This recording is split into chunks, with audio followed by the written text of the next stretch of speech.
In the last video we covered the first part of the question.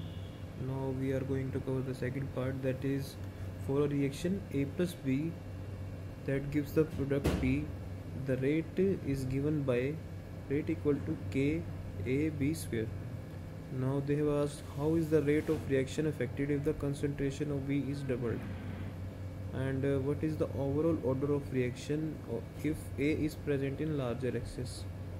And the second part is a first order reaction take place in 30 minutes for 50% completion. Calculate the time required for 90% completion of this reaction. So to calculate the rate, we will take a formula that they have given. Like they have given K is equal R is equal to K AB square.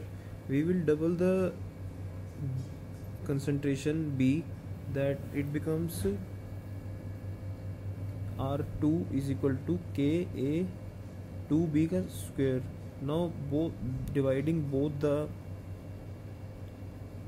equations we get R2 is equal to 4R1, so hence we can say that the rate will increase 4 times. And now in the second question, if A is present in larger excess, then the rate of the reaction will be independent of A and will depend only on the concentration of B. The overall rate of the reaction will be 2, so hence it is a second order reaction. Now to calculate the numerical they have given,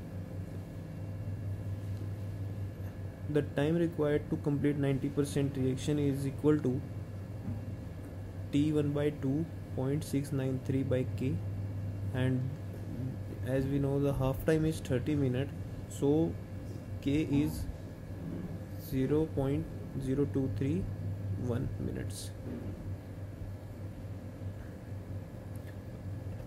And